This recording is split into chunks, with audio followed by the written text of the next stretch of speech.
eu queria agradecer a disponibilidade da professora Conceição Freitas de vir aqui fazer esta palestra. Tenho um imenso gosto em fazê-la aqui no âmbito das atividades do Centro da Oceanografia, até porque as colaborações entre a professora Conceição Freitas e investigadores do Centro da Oceanografia, que montam a longa data, têm sido contínuas, no âmbito de projetos essencialmente de sistemas costeiros, e é muito nessa área que a professora Conceição Freitas trabalha. Juntando estas duas perspectivas, uma que é um pouco a idade geológica e o tempo geológico, muitas vezes nós não temos essa capacidade de absorver esses conhecimentos históricos, até naquilo que é a gestão e o ordenamento do território. Portanto, muitos dos problemas surgem exatamente dessa falta de compreensão da dinâmica natural destes sistemas costeiros e o homem tenta abusivamente ocupar essas áreas naturais. Portanto, neste caso, vamos falar sobre os chapais do estuário do Tejo e os impactos decorrentes da subida do nível médio das águas do mar. Portanto, mais uma vez, agradeço muito. Boa tarde a todos. Eu é que agradeço o convite ao Henrique e principalmente à Paula, que me lançou este desafio de falar para uma plateia que é maioritariamente biólogos num tema que tratamos na geologia. Mas, na verdade, como diz o Henrique, já é uma tradição muito grande desta colaboração e vocês vão ver que também neste aspecto a idade geológica é uma idade muito curta, enfim, é, digamos, um grãozinho na engrenagem daquilo que é a idade da Terra. Dos vários temas que eu sugeri na altura à Paula, acabámos por escolher este da evolução dos chapais do estuário do Tejo face à subida do nível médio do mar. Embora seja eu que esteja a fazer a apresentação, de qualquer modo, para este trabalho específico, foi feito no âmbito de um projeto do MOFID, de que a professora Paula Freire, que é uma investigadora no MEC, é responsável, e temos outros, toda uma equipa que passa por os nossos bolseiros, pelo César, pela colega de Bordeaux que nos faz as dotações por Chumbo e Césio, o Rita Borda, o Carlos Antunes, todos eles a contribuir para um projeto onde também entra mais pessoas da faculdade, nomeadamente da Biologia, como a Isabel Caçador. Portanto, é um projeto bastante integrador, que entra a Engenharia Geográfica, a Biologia e a Geologia, e o projeto está a chegar ao fim, é agora em setembro, e estes são alguns dos resultados que nós obtivemos no âmbito desse projeto. Eu não vou entrar muito em detalhes naquilo que é o estuário do Tejo, porque é um estuário que é bastante conhecido, e aqui só para vos chamar a atenção daquilo que são as áreas que nos vão preocupar, porque da área total do estuário, que é cerca de 320 km², já agora para colocar a componente geológica, nada comparado com aquilo que foi o estuário há 4.000 ou 5.000 anos, no máximo da inundação marinha aqui dentro deste espaço, portanto já é uma área muito mais reduzida, com muito mais áreas intertidais do que no início há 4 ou 5.000 anos. Mas desta área, 320 km², vai nos interessar aquilo que são as áreas intertidais, de 130 km², e destas, principalmente, vamos trabalhar nos sapais, que é uma área relativamente reduzida se vocês compararem estes números. Portanto, os rasos de maré acabam por ocupar uma área relativamente mais extensa. Uma das perguntas que se pretendia responder, então, é qual vai ser a resposta das margens salarinas aos efeitos das alterações climáticas, e dentro destes efeitos das alterações climáticas podemos estudar outros, mas o que nos interessa aqui é essencialmente a subida do nível médio do mar devido ao aumento da temperatura.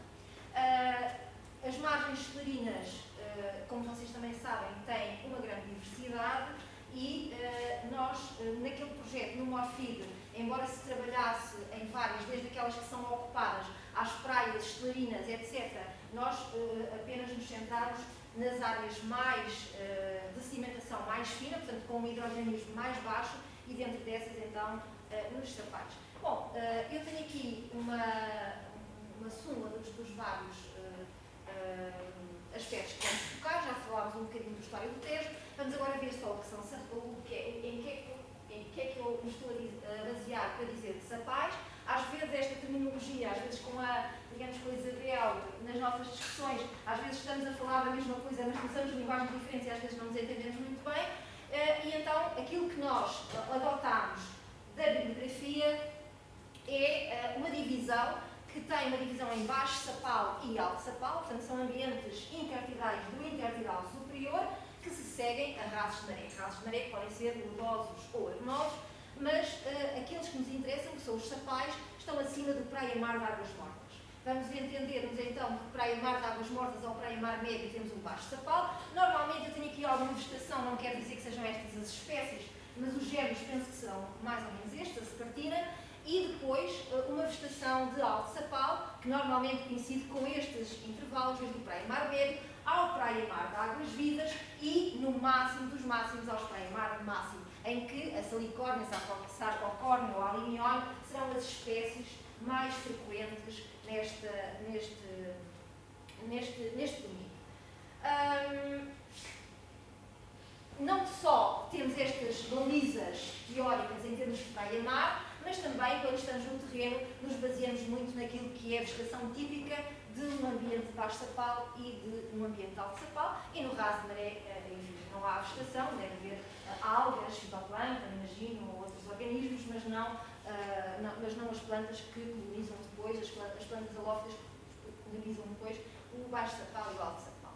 Bom, em termos de modelo teórico também, relativamente aos sapais, o que é que nós sabemos? Temos aqui um eixo do tempo nas abscissas e cotas nas ordenadas, e aquilo que vemos aqui é o crescimento de um sapal, o crescimento em termos de volume de um sapal ao longo do tempo. E aquilo que vemos é que este sapal vai crescionando, se tiver sedimentos obviamente disponíveis para isso, a superfície do sapal vai crescionando num intervalo de tempo relativamente curto, que aqui está à ordem dos 500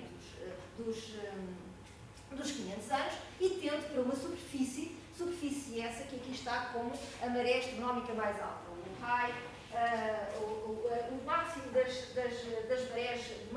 marés vivas. E normalmente ela não se ajusta a esse máximo das marés vivas, mas a cerca de 80 centímetros abaixo desta highest astronomic tide. E, portanto, é este modelo que nós estamos, a perseguir, de uma sedimentação que se ajusta a um valor que está controlado pela maré e, portanto, está controlado pelo nível do mar. Depois temos muitos modelos de crescimento destes sapais relativamente àquilo que é, ao longo do tempo, relativamente àquilo que é o comportamento do nível do mar. Não me vou preocupar com o C, D, E e F, este porque tem em conta movimentos tectónicos, portanto, eventos sísmicos que podem alterar a superfície, principalmente o C, o D e o E, mas vou fazer aqui um zoom para o A e o B, que é aquilo que nos interessa mais. Se o nível do mar se manter mais ou menos estável ao longo do tempo, e este eixo, novamente, é um eixo do tempo, se o nível do mar se mantiver estável ao longo do tempo, o sapal vai crescer de acordo com esta curva, vai crescer e há de haver uma altura em que a sua superfície é coincidente com a cota da superfície da maré astronómica mais alta. E, portanto, ele pode continuar a crescionar, mas cresciona com um tipo de material que é completamente diferente. Até aqui ele vai ter uma sedimentação que é essencialmente inorgânica, que está aqui marcada por este castanhinho, ou seja, sedimentos que vêm da bacia hidrográfica, lodos, vasas, ou uma mistura de vasas e areias, que vai crescionando a superfície até atingir este valor, e a partir daqui a maré deixa de lá entrar, e portanto, se a maré deixa de lá entrar, o que ele vai poder continuar a crescionar a sua superfície, mas à custa de material orgânico que estiver ali disponível para sedimentar. Enquanto que, se estivermos num modelo em que o nível do mar vai subindo ao longo do tempo, o que acontece é que esta relação entre a superfície do sapal e a subida do nível do mar, porque está a subida do nível do mar e aqui a maré astronómica, partindo do princípio que a amplitude das marés não se modifica ao longo do tempo, e portanto ela vai acompanhando também a subida do nível médio do mar, esta superfície vai crescionando e vai tender para a maré astronómica mais alta, mas esta relação vai depender daquilo que é a taxa de subida do nível do mar e a taxa de sedimentação. Este modelo já não é tão linear, digamos, um modelo que vai depender daquilo que é a relação, o balanço entre a taxa de sedimentação, ou seja, o aporte de sedimentos para o sapal, e a taxa de elevação do nível médio do mar. Portanto, é isto que nós vamos ter que ver, como é que nestes sapais da história do Tejo está esta relação entre a taxa de sedimentação e a taxa de elevação do nível médio do mar. Que é disso que vai depender qual é o futuro destes sapais. E podemos ver, em termos temporais, como é que isso vai acontecer. Bom, para isso nós escolhemos 4 sapais no estuário do Tejo, nas margens estuarinas, tendo em conta que queríamos áreas da margem esquerda e da margem direita, sapais mais ou menos abrigados e, portanto, escolhemos Pancas, Corroios, o Trancão e o Mochão da Póvoa. São 4 situações completamente distintas, como veremos já a seguir. Bom, uma das características que nós temos que estudar é o nível médio do mar e, portanto, nós para isso temos a sorte de ter connosco a equipa que está a analisar a série mareográfica de Cascais, que é um dos mais antigos da Europa e que nos permite saber como é que o nível do mar tem evoluído para Portugal e não ficarmos apenas com aquilo que são os cenários propostos pelo IPCC. E, portanto, nós temos aqui alguns valores que eu sumariei aqui. Para o intervalo temporal mais longo, 1920-2000, está estimada uma taxa de 1,9 milímetros por ano no marégrafo de Cascais, perdão. Se nós formos para a década de 90-99, 2,1 milímetros por ano, e naquela que é mais recente, 2000-2010, temos já um valor de 3,6 milímetros por ano. Portanto, já dá a sensação de que pode haver aqui alguma aceleração, mas esta década de 2000-2010 foi uma década bastante atípica, é uma década em que em que os valores da NAU são normalmente baixos, penso eu, durante esta década, e, portanto, ainda o Rui Taborda e o Carlos Andrus estão um pouco na expectativa de ver o que é que vai dar esta década seguinte, para saber se efetivamente nós nos vamos voltar a aproximar daquilo que era a década anterior ou se vamos continuar a acelerar naquilo que diz respeito à subida do nível médio do mar. De qualquer das maneiras, este valor 2,1 é um valor que está bastante em congruência com aquilo que são os valores que estão obtidos para o chamado Oceano Global. Portanto, podíamos até fixar nestes 2,1. Portanto, uma das áreas é Pancas. Pancas é um sapal relativamente bem desenvolvido, é uma área bastante extensa de alto sapal, com umas franjinhas marginais de baixo sapal e um extenso raso de maré à sua frente. Tem, digamos, uma ocupação por vegetação bastante densa.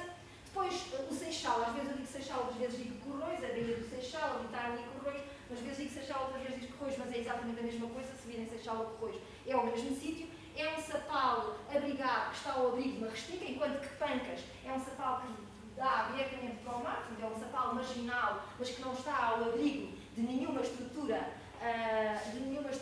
morfológica no estuário. Já o Seixal ou Corroios é um sapal que está desenvolvido nas margens de uma baía essa que é abrigada pela restinga do Alfeite. Portanto, é um ambiente de muito baixa energia abrigado pela restinga do Alfeite. Nós fizemos a sondagem desta pontazinha, que tem a vantagem de estar o mais afastada possível daquilo que é o continente, e, portanto, quanto mais nos afastarmos do continente, maior espessura de sedimentos poderemos encontrar. Tem, no entanto, a desvantagem também de estar muito próximo deste canal, que é um canal principal, enfim, não se pode ter tudo, e acabámos por ter valores e resultados desta ponta.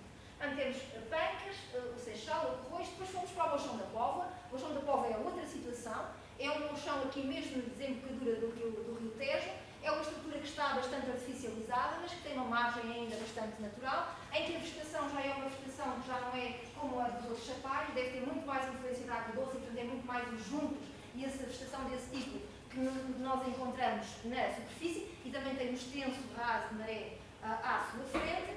E, finalmente, o Trancão. O Trancão é um sapalzinho, uma mancha muito pequenina, que está na dependência de um afluente do rio Tejo, portanto, nem sequer está no rio principal. É uma margem do Trancão, mas que está muito perto daquilo que é a confluência com o próprio estuário. Portanto, são 4 situações relativamente diferentes. O que é que nós fazemos? Vamos para o campo, com amostradores fazemos a recolha de sedimentos esses que são descritos sumariamente no campo e que são embalados e trazidos para o laboratório, e depois no laboratório são novamente descritos e subamostrados para todos os tratamentos que nós queremos fazer com eles. Neste caso, pode ser cinematologia, geoquímica e outros indicadores. Para aqui, o que nos interessa, não vamos descrevê-los em termos daquilo que é a sua sedimentação, mas interessa-nos saber como é que nós o estudamos para este efeito. Nós utilizámos dois isótopos, um natural e um artificial. Um deles, o natural, é o chumbo 210. Nós usamos o chumbo 210 porque é um isótopo que dá perfeitamente para datar ou para determinar taxas de sedimentação que depois nos permitem chegar a datações em sedimentos relativamente recentes. O chumbo 210 é um dos descendentes, portanto é um descendente radioativo do urânio 238 e, portanto, existe naturalmente nas rochas que têm urânio 238. E vamos encontrar alguns sedimentos, porque os sedimentos que chegam aos sapais são sedimentos que derivam da erosão dos sedimentos da bacia hidrográfica, portanto, vamos ter, se a bacia hidrográfica tiver rochas com urânio 238, esses sedimentos vão ter chumbo 210, porque decai, é o decaimento radioativo desse urânio 238, e aquele que resulta do decaimento do urânio 238 nas rochas, nos sedimentos, vai ser incorporado nesses sedimentos e chamamos de o chumbo 210 suportado. É o supported chumbo 210.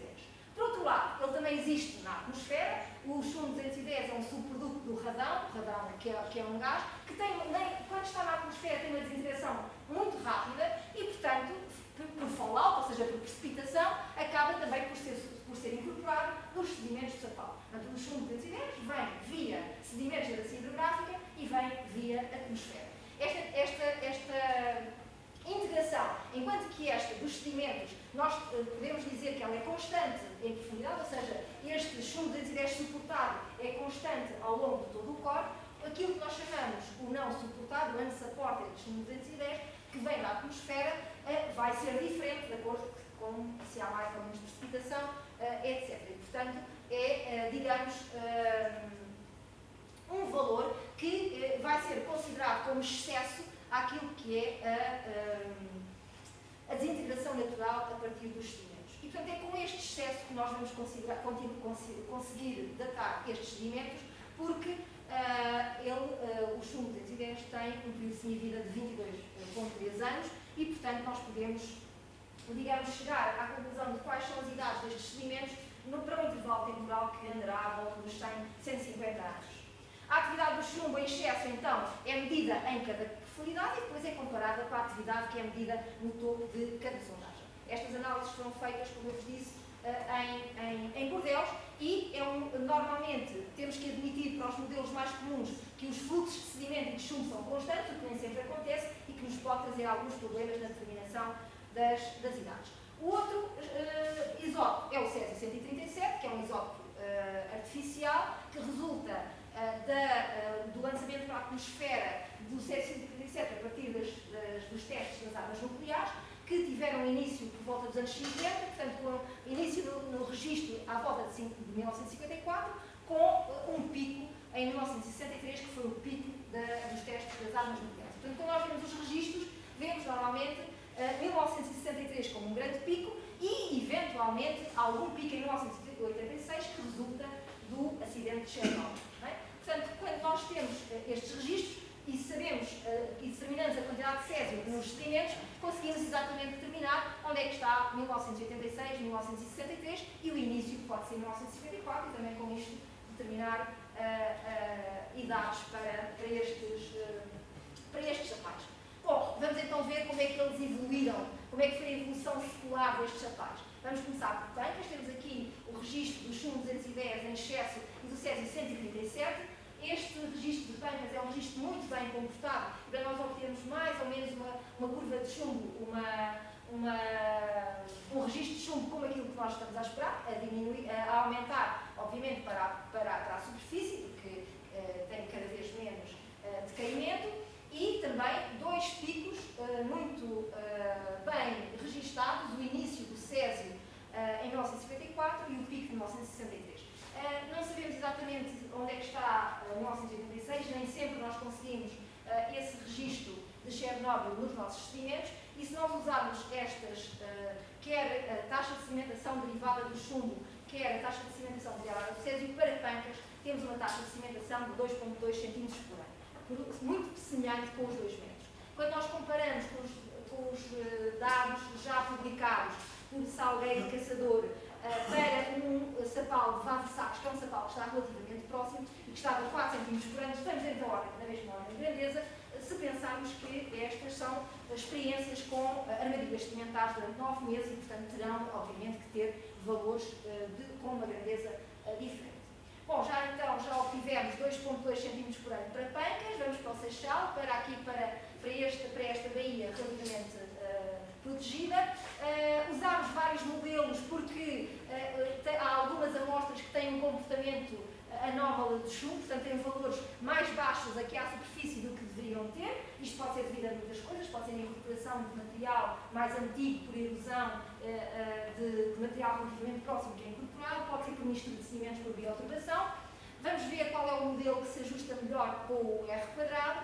Parece que é este, quando nós escolhemos as amostras dos primeiros 10 cm de profundidade, mas enfim, quando nós calculamos as taxas de sedimentação por qualquer destes métodos, vemos que elas não são muito diferentes e que variam entre 0,5 e 0,9 cm por ano, relativamente mais baixas do que aquelas que encontramos em Pancas. Também comparámos com os dados do Salgueiro e Caçador e com dados que nós próprios tínhamos publicados um bocadinho antes e, portanto, todos eles estão dentro da mesma ordem de grandeza. Pancas 2,2 cm por ano, Seixal 0,5 a 0,9 cm por ano, ou seja, inferior a 1 cm por ano. O Trancão, deste lado, também tivemos que usar vários modelos para o chumbo, mas os valores que obtivemos, quer com o chumbo, quer com o césio, apontam taxas de sedimentação à volta de 0,7 cm por ano. Quando comparados com alguns valores de São João da Talha, que não é exatamente o mesmo Sapal, é um bocadinho ao lado, tem 1,8, mas são taxas também determinadas numa experiência com 9 meses e, portanto, são coisas que podemos dizer da mesma ordem de grandeza. Então, temos 2,2, 0,5 a 0,9, 0,7, enfim, estas muito parecidas com aquelas que encontramos no Seixal, e finalmente temos o Monchão da Póvoa. O Monchão da Póvoa, os mesmos diagramas, com o chumbo e com o césio, e taxas de sedimentação com qualquer deles também muito parecidas, entre 1,2 e 1,6 cm por ano, determinados nestes sapais.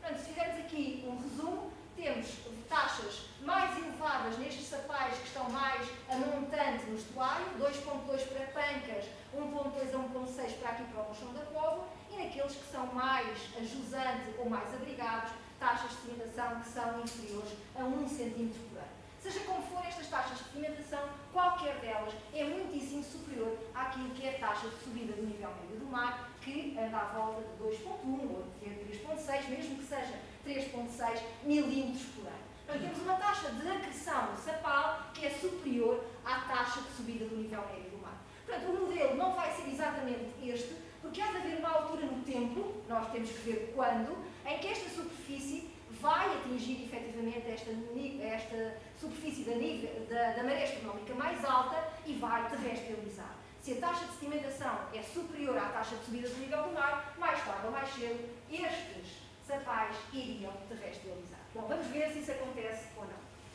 Para isso, nós também temos que saber a que cota é que está a maré em cada um destes sítios. Sabemos que a maré é uma maré que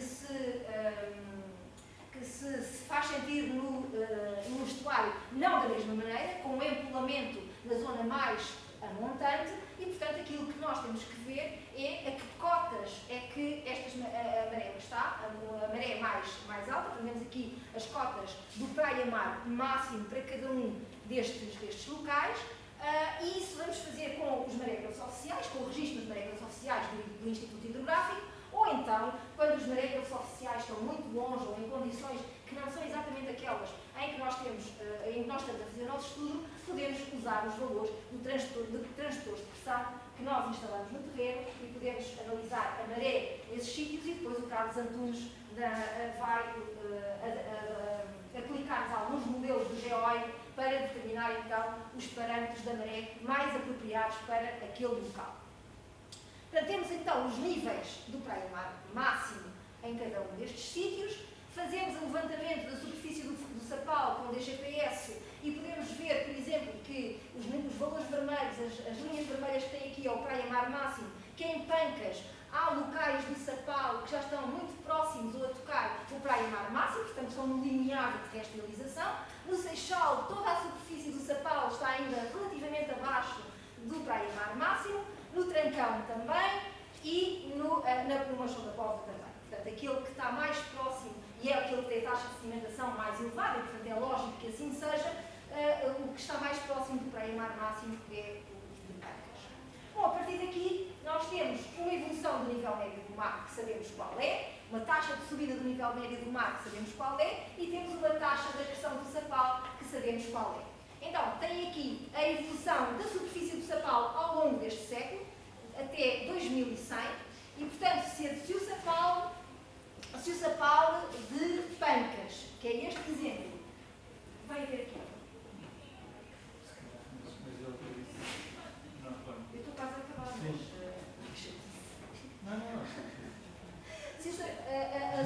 Temos aqui a evolução do Sapal de Pancas, se ele continuar a crescer a 2,2 cm por ano até 2100, esta é a evolução da superfície do Sapal. Esta é a subida do nível médio do mar com uma taxa de 2,1. Esta é a subida do nível do mar com uma taxa de 3,5 ou 3,6, e nós vemos que a partir de 2031 ou 2033 o Sapal de Pancas vai terrestrializar.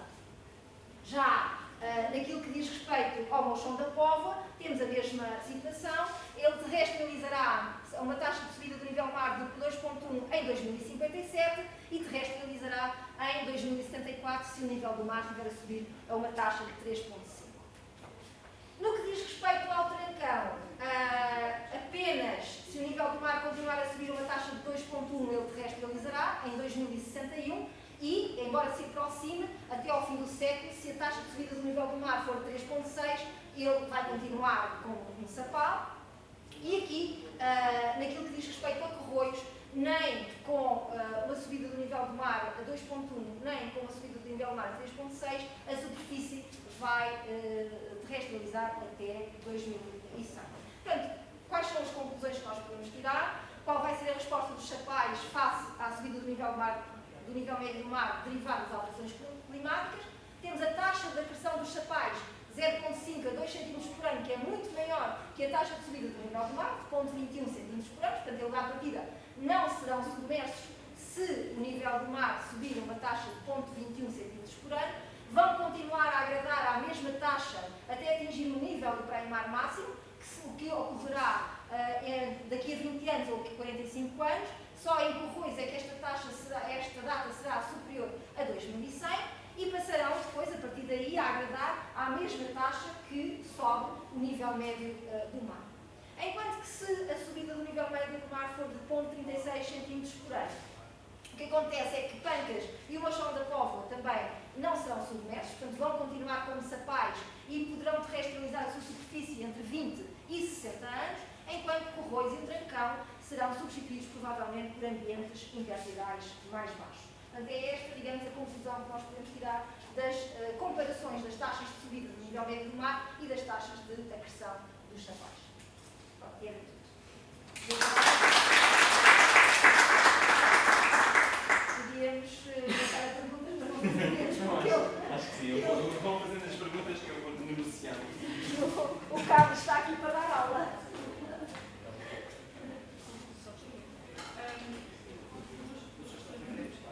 Este trabalho que se vai fazer a todos são observações, não é? Portanto, estas conclusões de subida do nível do mar de 19 milímetros por ano. São observações, é a análise do registro de marégrafos cascais. São observações. É a observação de marégrafos cascais, embora, não sei se ele tem que fazer, o marégrafo faz é registrar a maré, não é? Tiras a maré, tiras a sua elevação meteorológica, faz essa análise toda para ficar com o registro apenas daquilo que é a maré. Portanto, eu não sei se ele compara com a maré astronómica ou alguma coisa assim, não é? Deve haver comparações, não sei se é sabe explicar isso melhor, mas é comparações do registro com a maré astronómica teórica e portanto, depois deriva estes valores, mas com os registros, as observações do marégrafo cascais. Não sei se queres explicar melhor ou se dá. Aquelas componentes todas da maré, M2, M1, M2, D1, não sei quantos.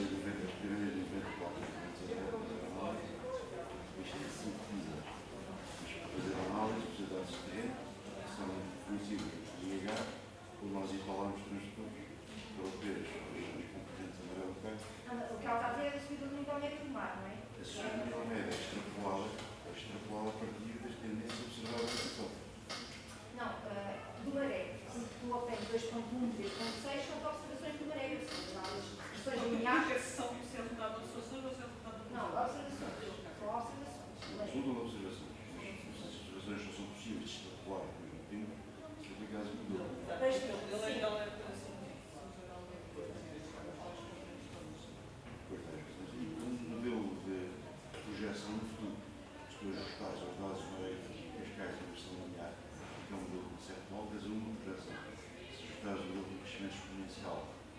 instalação, tens outros resultados.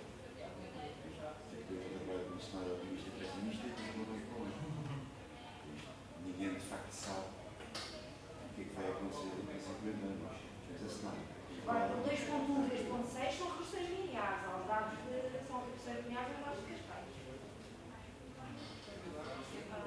Não, só um outro comentário, só que em que hoje foi uma área muito intervencionada. Intervencionada dizes no próprio sapado ou nas margens? As páginas fizeram uma estação de tratamento. Sim, mas está longe daquela mancha. Está longe daquela mancha. Não é exatamente a mancha. Nós tentamos que as manchas sejam o mais natural possível. Mas é natural porque haja alguma interferência na parte da sedimentação, alguma interferência naquilo que é a ocupação natural das margens. Seguramente. Porque a bacia de Corroios há de estar muito mais dependente da bacia de Coina, provavelmente, do que do Tejo, não é? Enquanto de Pancas é todo o sedimento que vem do Sorraio e do Tejo, que está ali a debitar para Pancas, não é? Em Corroios não, em Corroios do Tejo há de vir pouco, porque já chega lá pouco. Entra só pelo canalzinho, não é? E a maior parte há de ser de Coina, aquela bacia está toda intervencionada, portanto, e tem muito material também do Seio, é muito material oceânico e areias, e para os chapaios não interessa as areias, porque as areias não vão lá parar. Mas só um comentário. Achei muito interessante o trabalho. Aprendi aquela história dos fundos de e depois tenho muitas perguntas para te fazer, mas não é aqui, tá? Voltei a não perceber o que era. De restilização. Restilização. Está bem. De restilização é deixar de ter um ambiente intervental e passar sobre o resto. Mas pode não restrilizar, porque repara, ali naqueles ele não vai te restrilizar, porque ele atinge a cota de praia-mar máxima. Se atinge a cota de praia-mar máxima, a partir daí ele deixava a maré não chega lá. Não é?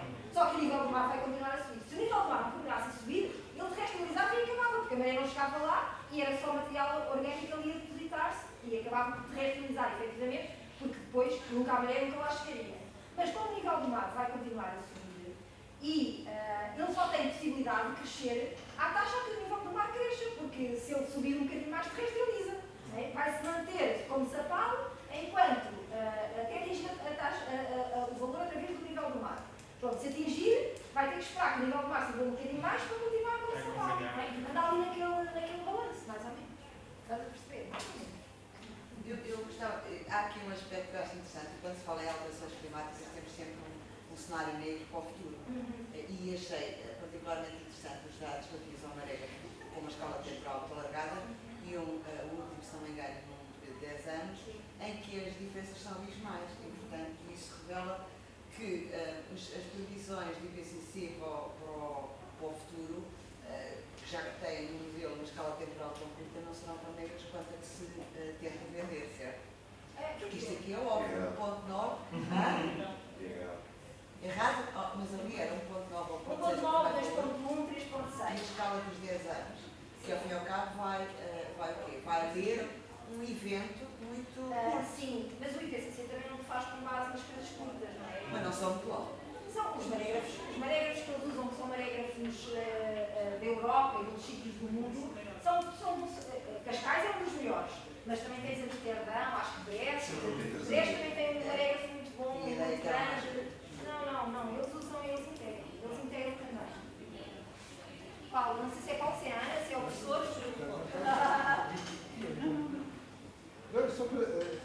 Obviamente que isto tem muito interesse do ponto de vista académico, biológico, natural, etc. Mas tem um interesse fundamental para a engenharia litoral. Há realmente um cruzamento com a engenharia litoral que não é tradicional em Portugal, mas é fundamental que estes processos sejam levados em paralelo. Não sei, uma das pessoas é do INEC, não é? A Paula Freire, do INEC. Já não é mau. Mas é geóloga. É a nossa. Não, mas a parte de engenharia Da parte de engenharia, eles têm engenheiros, têm gente do fluvial, do litoral, tem, como é que ele se chama? Bom, tem lá engenheiros também. Bom, eles também têm engenheiros aqui na. Mas no futuro vai ser mais importante, é o que eu queria dizer. Sim.